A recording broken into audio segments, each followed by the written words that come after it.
உணவை வீணடிக்காதீர்.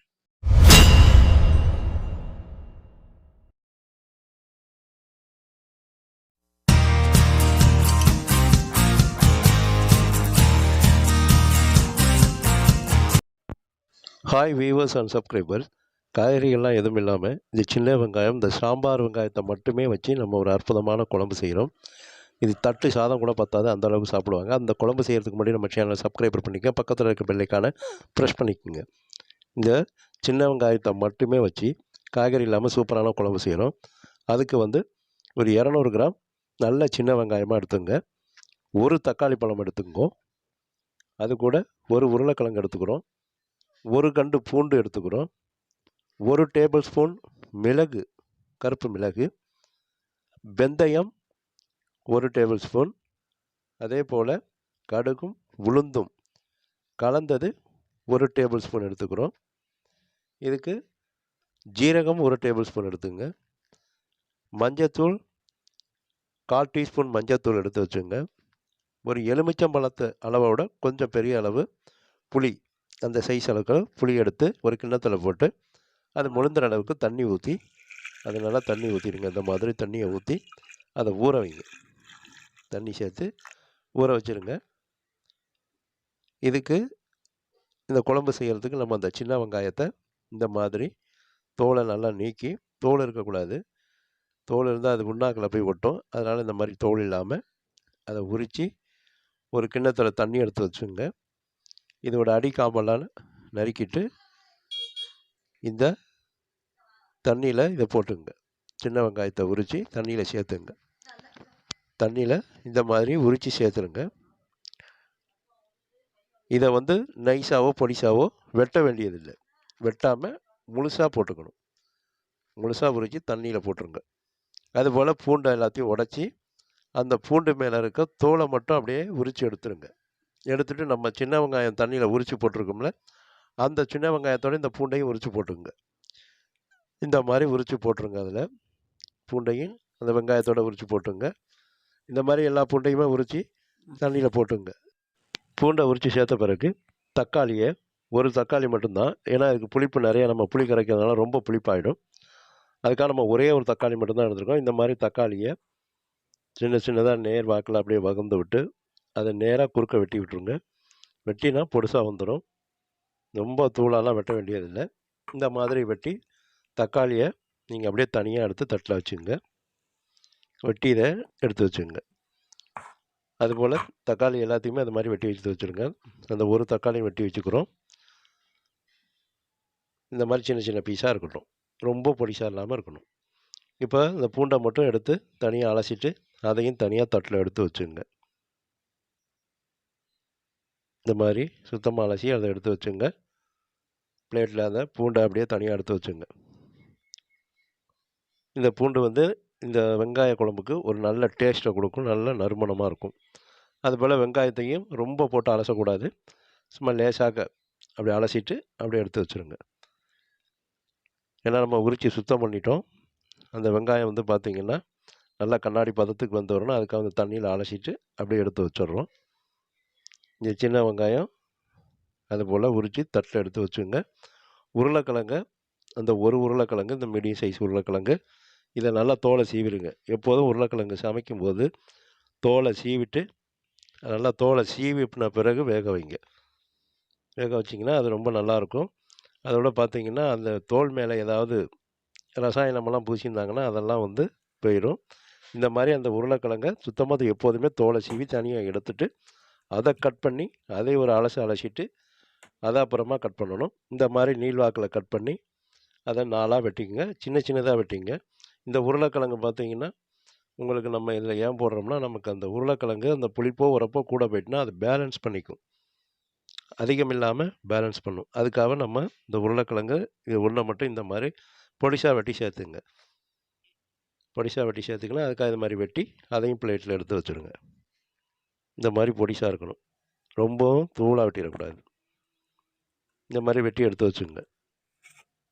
இப்போ ஒரு கொத்து கருவேப்பிலை நல்ல கருவேப்பிலையை எடுத்து வச்சுங்க. அடுப்பை பற்ற வச்சுருங்க. அதில் ஒரு அகலமான கடாயை வச்சுருங்க. குழம்பு வைக்கிற மாதிரி நல்ல பேன், பெரிய பேனாக வச்சுங்க. அதில் அந்த கடாய் சூடு வந்தோடனே இந்த மாதிரி குழிக்கரண்டியால் 1.25 குழிக்கரண்டி தேங்காய் எண்ணெய் சேர்த்துங்க. 1.25 குழிக்கரண்டி தேங்காய் எண்ணெய் சேர்த்துருங்க. எண்ணெய் சூடு வந்தோடனே வெந்தயம் 1 டேபிள் ஸ்பூன் போட்டுருங்க. தாளிப்புக்கு முதல்ல வெந்தயம் போட்டுருங்க. வெந்தயம் பொரியும் போது கடுகும் உளுந்தும் சேர்த்தது 1 டேபிள் ஸ்பூன் போட்டுருங்க. அது கூட ஜீரகமும் சேர்த்துங்க. 1 டேபிள் ஸ்பூன் ஜீரகத்தையும் சேர்த்துருங்க. சேர்த்து இதை நல்லா பொரிஞ்சு வரணும். இப்போ நல்லா பொரிஞ்ச பிறகு நம்ம சின்ன வெங்காயம் உரித்து சுத்தம் பண்ணி வச்சுருக்கோம். அந்த சின்ன வெங்காயத்தை சேர்த்துருங்க. சின்ன வெங்காயத்தை சேர்த்துங்க. இந்த வெங்காயம் நல்லா வதங்கணும். ஒரு 70% இந்த வெங்காயம் இந்த எண்ணெயில் வதங்கிடணும். இந்த மாதிரி நல்லா இதை வதக்கி விடுங்க. நல்லா கிளறி விடணும். உங்களுக்கு வெங்காயம் நல்லா வதங்கி வரும். வதங்கி வந்து பார்த்திங்கன்னா ஒரு 70% இதிலேயே வெந்துடணும்.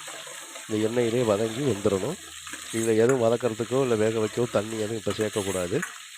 இந்த மாதிரி அதை நல்லா வதக்கி விடணும். நல்லா கிளறி விட்டுக்கிட்டே இருங்க.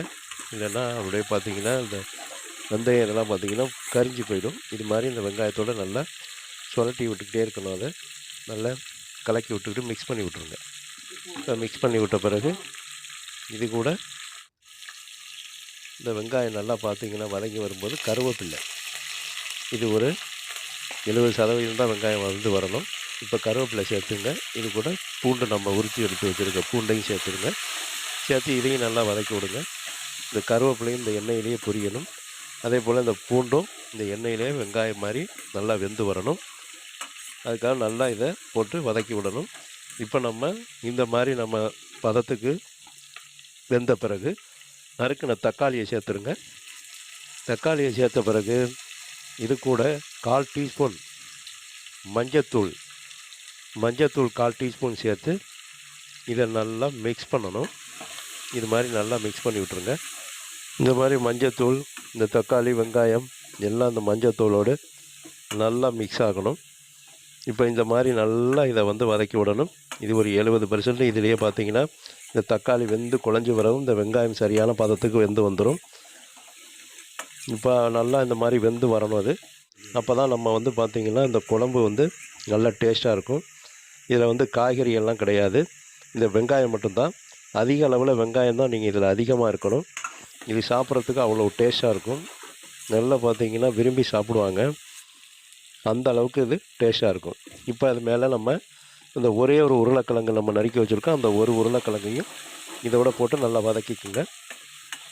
இது மாதிரி நல்லா வதக்கி விடுங்க.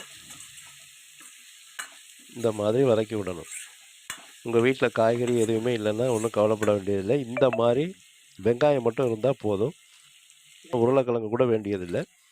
இப்போ நம்ம இது நல்லா வெந்து வந்துக்கிட்டு இருக்கோம். அதோட பார்த்திங்கன்னா நம்ம இந்த புளியை ஊற வச்சுருக்கோம். அதை நல்லா கசக்கிடுங்க.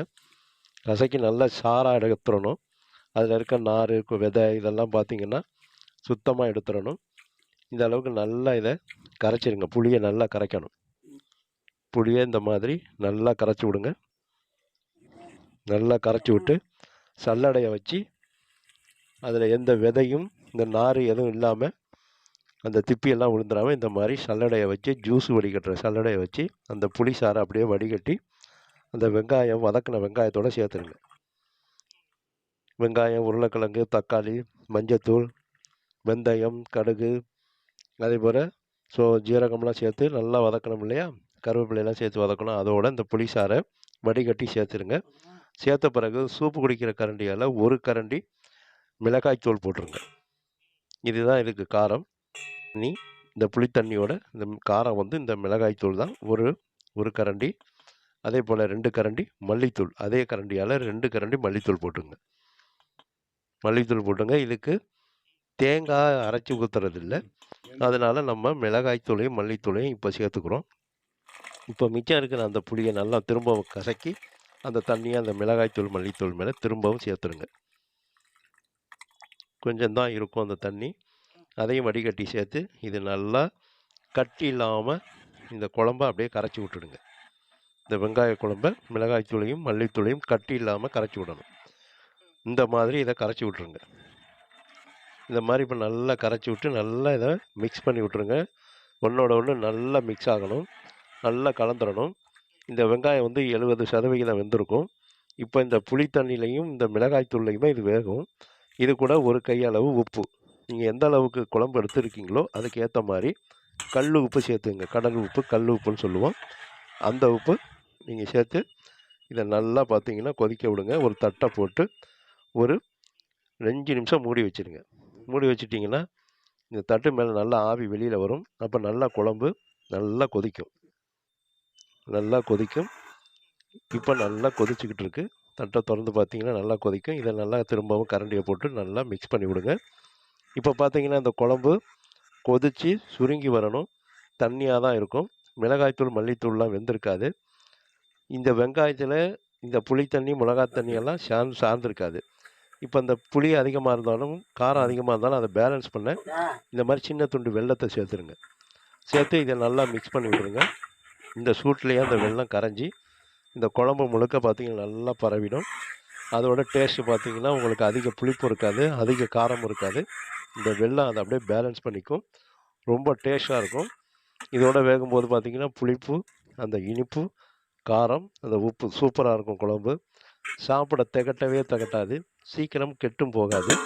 திரும்பவும் இந்த வெல்லத்தை போட்டு கலந்து விட்டு இந்த மாதிரி தட்டை போட்டு திரும்ப மூடி வச்சுருங்க. மூடி வச்சு ஒரு 5 நிமிஷம் கண்டு தொலைஞ்சிங்கன்னா நல்லா பார்த்தீங்கன்னா உங்களுக்கு அந்த குழம்பு கொதித்து அப்படியே தளன்னு கொதித்து வரும்.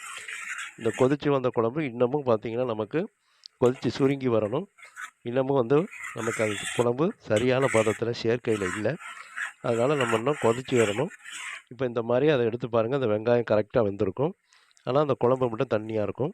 இது நல்லா கொதித்து சுருங்கணும், அப்படியே திக்னஸாக வரணும். இந்த வெங்காயம் பார்த்திங்கன்னா நல்லா வெந்திருக்கும். இந்த மாதிரி இந்த வெங்காயம் வெந்திருக்கும். இது மாதிரி குழம்பு மட்டும் சுருங்காமல் இருக்கும். இப்போ அதை இன்னும் ஒரு 2-3 நிமிஷத்தில் நல்லா சுருங்கி வந்துடும். இந்த குழம்பு நல்லா சுருங்கி வரணும். இப்போ நம்ம அந்த குழம்பு நல்லா கொதிச்சுக்கிட்டு இருக்கும்போதே இப்போ நம்ம அந்த மிளகு ஜீரகத்தூள் அம்மியில் வச்சு நசுக்கி எடுத்துகிட்டு வந்திருப்போம் அப்படியே தூளாக. அதை அப்படியே தூவி விட்டுருங்க. தூவி விட்டிங்கன்னா அந்த குழம்பு கொதித்து நல்லா திக்காக வந்துடும். இப்போ இந்த மிளகு ஜீரகத்தூளும் அதோடு சேர்ந்து டேஸ்ட்டு நல்லா ஹைலைட்டாக நல்லா சுள்ளுன்னு உரப்பு, அந்த பார்த்திங்கன்னா அந்த இனிப்பு, அந்த புளிப்பு இந்த வெங்காயத்தோடு சேர்ந்து ஹைலைட்டாக டெலிஷியஸாக இருக்கும். இப்போ நல்லா அந்த நம்ம குழம்பு கொதித்து சுருங்கி வந்துடுச்சு. அதோடு பார்த்திங்கன்னா அந்த மிளகாய்த்தூளுடைய மல்லித்தூளுடைய பச்சை நறுமணம்லாம் போயிடும். இப்போ சூப்பராக கமகமன்னு நல்லா நறுமணமாக இருக்கும். கருவேப்பிலையெல்லாம் வதங்கி வெந்து போயிருக்கும். அவ்வளோ டேஸ்ட்டாக இருக்கும். இப்போ நம்ம அடுப்பை ஆஃப் பண்ணிக்கிறோம். இப்போ சூப்பரான அந்த பதத்தோடு அந்த குழம்பு நமக்கு ரெடி ஆகிட்டு அதை இப்போ ஒரு கிண்ணத்துக்கு மாற்றிக்கங்க. இந்த மாதிரி நீங்கள் இந்த வெங்காய குழம்பு சூப்பராக ரெடி ஆகி இருந்துருச்சு. இந்த மாதிரி வெங்காய குழம்பு வச்சு நீங்கள் சாப்பிட்டு பாருங்கள். எல்லாருக்கும் நீங்களே இந்த வீடியோவை ஷேர் பண்ணுவீங்க, லைக் பண்ண சொல்லுவீங்க. அவ்வளோ சூப்பராக டெலிஷியஸாக இருக்கும். இதுக்கு காய்கறிகளே கிடையாது, வெறும் வெங்காயம் மட்டும்தான். கேரளாவில் இதை உள்ளி தீயல்னு சொல்லுவாங்க. அந்த அளவுக்கு டேஸ்ட்டாக இருக்கும். அவங்க தேங்காய் ஊற்றுவாங்க, நம்ம தேங்காய் ஊற்றுல தேங்காய் எண்ணெய் மட்டும்தான். சுட சுட நல்லா கொதிக்க கொதிக்க சாதத்தை வாழை இலையில் போட்டு இந்த வெங்காய குழம்பை ஊற்றி இப்படி பிசைஞ்சு சாப்பிட்டிங்கன்னா அவ்வளோ ஹைலைட்டாக ரொம்ப டெலிஷியஸாக ரொம்ப டேஸ்ட்டாக இருக்கும். தட்டு சோறு கொடுத்தாலும் பத்தாது, அவ்வளோ சூப்பராக இருக்கும். அதே போல் பழைய சாதம், தயிர் சாதத்துக்கு எல்லாமே இதை தொட்டுக்க மாதிரியும் வச்சுக்கலாம். கூழுக்கு, கம்பங்கூழ், கேப்பக்கூழ், களிக்கெல்லாம் பார்த்திங்கன்னா அவ்வளோ டெலிஷியஸான டேஸ்ட்டாக இருக்கும், சூப்பராக இருக்கும். இந்த மாதிரி நீங்கள் வெங்காய குழம்பு வச்சு சாப்பிட்டு பார்த்துட்டு எங்களோட வீடியோவை லைக் பண்ணுங்கள். எங்களோட வீடியோவை பார்க்கின்ற அனைத்து வியூவர்ஸுக்கும் சப்ஸ்கிரைபர்ஸுக்கும் மனமார்ந்த நன்றியினை தெரிவித்துக் கொள்கிறேன்.